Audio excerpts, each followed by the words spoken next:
कब्ज। कुछ कब्ज ऐसे होते हैं जो जल्दी आते रहते हैं और जल्दी जाते रहते हैं, कुछ होते हैं ज़िद्दी वाले। ज़िद्दी वाले पे बात कर लेते हैं। ऐसे लोग हैं जिन्होंने अपने जीवन में कब्ज के बिना कोई दिन देखा ही नहीं। उनको लगता है कि भाई ऐसी ही ज़िंदगी होती होगी। लेकिन मैं आपको ये बताना चाहूँगा कि ज़िद्दी से ज़िद्दी कॉन्स्टिपेशन भी आसानी से ठीक हो सकता है, और कुछ दिनों में। कितने दिनों में? 5 दिन में, 6 दिन में। कैसे ठीक होगा, इसको स्टेप बाय स्टेप समझते हैं। उससे पहले समझना पड़ेगा कॉन्स्टिपेशन होता क्यों है। देखिए, एक बात समझना पड़ेगा, आपके कोलोन में एक तरह के बैक्टीरिया होते हैं जो सिर्फ फाइबर पे निर्भर होते हैं। फाइबर यानी कि जब आप कोई भी चीज़ खाते हैं, जैसे फ्रूट्स एंड रॉ वेजिटेबल्स, तो आप फाइबर भी खाते हैं। ये जो फाइबर है, that is not your body food. वो आपकी बॉडी की रिक्वायरमेंट नहीं है, वो कोलोन में जो बैक्टीरिया उनकी रिक्वायरमेंट है। और वो बैक्टीरिया जितने ठीक से आप उसको पोषण करेंगे, फाइबर देंगे, उतना अच्छा वो कोलोन की सफाई रखेंगे। एंड अगर सफाई नहीं रख पाते तो दैट इज़ कॉल्ड कॉन्स्टिपेशन।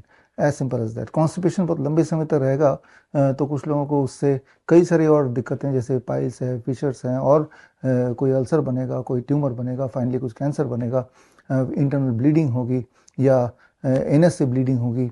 तो ये सारे एडवांस रूप होते जाते हैं। So it will not restrict just to constipation. एक और बात ये है कि कॉन्स्टिपेशन अगर है तो मान लीजिए आपकी दुनिया की सारी के सारी बीमारियां भी आपको आने ही वाली है, लगी चुकी है।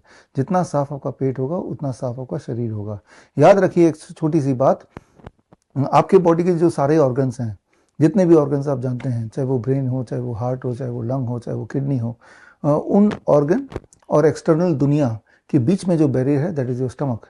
कोई भी चीज़ आप खाते हैं सीधे हार्ट में नहीं पहुंचेगा, सीधे लंग में नहीं पहुंचेगा। कहाँ पहुंचेगा वो स्टमक में पहुंचेगा। कहाँ पहुंचेगा वो इंटेस्टाइनल सिस्टम में पहुंचेगा, और उसके बाद वहाँ से फिल्टर होके, वहाँ से एब्जॉर्ब होके, फिर वो न्यूट्रिशन जो है वो जहाँ जहाँ भी जाना है वो जाएगा।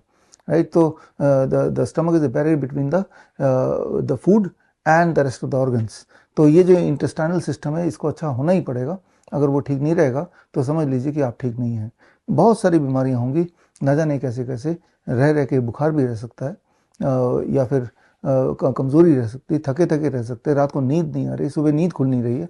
ये नाना तरह की दिक्कतें हो सकती हैं। खैर, ये कोई बात नई नहीं है, क्योंकि जैसा मैंने देखा कि हमारे हॉस्पिटल्स में जब पेशेंट आते हैं, या हमारे क्लिनिक में, doctor BRC clinic at the rate home में जब पेशेंट्स आते हैं, कोई कैंसर के लिए आ रहा है, कोई हार्ट के लिए आ रहा है, कोई किडनी के लिए आ रहा है, लेकिन अधिकतर लोगों में एक बात कॉमन होती है कि वो उनको कॉन्स्टिपेशन का भी इशू है। अब तो वो इसको इशू ही नहीं मानते हैं, सोचते हैं कि ज़िंदगी ऐसी ही जीनी होती है। तो अगर आपने कॉन्स्टिपेशन को क्लियर कर लिया, ठीक कर लिया, तो इंटरेस्टिंग बात यह आगे जाके आपकी जो बाकी पेरिफेरल बीमारियां हैं वो भी ठीक होने लगेंगी।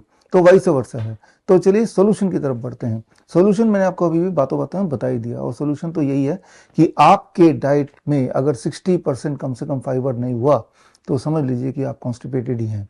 डाइट में 60% या उससे अधिक फाइबर कैसे करेंगे? That's what I have been telling for last 15 years, that is through DIP diet. हमारे इस चैनल में हेल्थ केयर टुडे में न जाने कितने सारे वीडियोस DIP डाइट पे ऑलरेडी हमने बनाए हुए हैं, जिसमें आपको पता है कि ब्रेकफास्ट में फ्रूट ब्रेकफास्ट लेना होता है, और लंच और डिनर से पहले सलाद लेना होता है। सलाद तो हम लेते ही, लेकिन बॉडी वेट के अनुसार। मेरा बॉडी वेट 70 kg, एक और अगर शून्य लगा लो तो 700 ग्राम। इतने फ्रूट 12 बजे तक, और 700 ग्राम का आधा, 350 ग्राम। 350 ग्राम सलाद लंच में, 350 ग्राम सलाद डिनर में। That becomes the appropriate amount of fibre जो कि मेरे बॉडी में जाना चाहिए। अब मैं उम्मीद कर सकता हूँ कि मुझे कॉन्स्टिपेशन ना हो। राइट। तो जिन फूड से कॉन्स्टिपेशन होता है उन्हें छोड़ना पड़ेगा। Dairy product is number 1, refined and packed food is number 2। तो दोनों को छोड़ दीजिए। राइट। और जिन चीज़ों से कॉन्स्टिपेशन जाती है उन्हें अपनाना पड़ेगा, जो मैंने अभी बताया, fruits and raw vegetable, be on DIP diet. जब आप ये करेंगे, हमारे पेशेंट जब हमारे क्लिनिक में आते हैं, जो लोग करते हैं, हज़ारों हज़ारों लोग, और कई कई साल तक हमने ऑब्जर्व किया है, इट टेक्स अबाउट 3 days, 3 दिन लगता है कॉन्स्टिपेशन से पीछा छुड़ाने में फॉर 90% ऑफ द पेशेंट। 90% का तो ये प्रॉब्लम सॉल्व हो जाती है। अदरवाइज वो लोग जिंदगी भर लैक्सेटिव्स पर निर्भर होते हैं, उसके बाद भी कोई ना कोई लिंगरिंग प्रॉब्लम होती रहती है। लेकिन 10% ऐसे होंगे जिन्हें मैं बोलता हूँ जिद्दी कॉन्स्टिपेशन वाले लोग। ये 3 दिन तो क्या, 7 दिन 10 दिन में भी DIP डाइट के बाद भी उनको कोई खास बेनिफिट होता हुआ नहीं दिखता। तो अब ऐसे पेशेंट्स के लिए, ऐसे जिद्दी कॉन्स्टिपेशन वाले लोगों के लिए जो रामबाण है, दैट इज आंवला। आंवला क्या करना है? आंवला आपने 8-10 आंवले खरीदने हैं, ताज़ा आंवला। किसी भी मौसम में मिलता है, कभी महंगा मिलता है, कभी सस्ता मिलता है, मिलता जरूर है। ये हमने हमेशा से देखा है और देख लिया है। तो आपको क्या करना है कि आंवला लेना है 10, लेके 8 से 10, और लेके सुबह खाली पेट होता है, उसको कूटना अच्छी तरह से और एक कपड़े से उसको निचोड़ना है।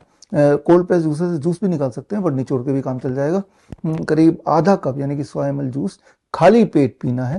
फिर डीआईपी डाइट, पहले दिन, दूसरे दिन, तीसरे दिन, चौथे दिन तक मोस्ट लाइकली आपको लूज मोशन के सिम्टम आएंगे, यानी कि बॉडी बता रही है कि आंवला बंद कर दो। तो ये 4 दिन का डोज होगा, किसी का 3 दिन का होगा, किसी का 5 दिन का होगा। इतने में ही जिद्दी कॉन्स्टिपेशन टूट जाता है और उसके बाद अपने आंवला छोड़ दिया और continue with the DIP diet, the problem of constipation is gone, right. So that is as simple as that. और क्या नहीं करना है, कुछ लोग सोचेंगे शॉर्टकट ले लेते हैं, आंवले का जूस तो बाजार में वैसे ही मिलता है पैक्ड, वो लेंगे तो काम नहीं करेगा। एक्सपेरिमेंटली लेके देखिए, कुछ काम नहीं करेगा, क्योंकि जब आप आंवला खुद लेते हैं और उसको कूट के जब उसका जूस निकालते हैं, that is a live enzyme. उस आंवले में लाइव एंजाइम है। यही लाइव एंजाइम तो उन बैक्टीरिया को एक्टिवेट करेगी जो आपके कोलन में सुस्त पड़ी हुई हैं और कॉन्स्टिपेशन से आप जूझ रहे हैं। तो इतनी छोटी सी बात है, भयंकर से भयंकर बीमारी के इनिशियल स्टेजेस में कॉन्स्टिपेशन से ही शुरू होता है, लेकिन ये कॉन्स्टिपेशन अपने आप में बड़ी तेजी से ठीक हो सकता है, ठीक होता है। बड़ी से बड़ी बीमारी का आसान से आसान इलाज घर बैठे ही हो सकता है। अधिक जानकारी के लिए कांटेक्ट करें nearest doctor BRC clinic @home। Lifestyle disease हो या इन्फेक्शियस इलनेस, कॉस्मेटिक्स हो या पेन मैनेजमेंट, घर पर ही बनाएं अपनी दवा। Ancient wisdom and modern evidence base का अनोखा मिश्रण। Join 1 month online training, be a certified Neem therapy practitioner.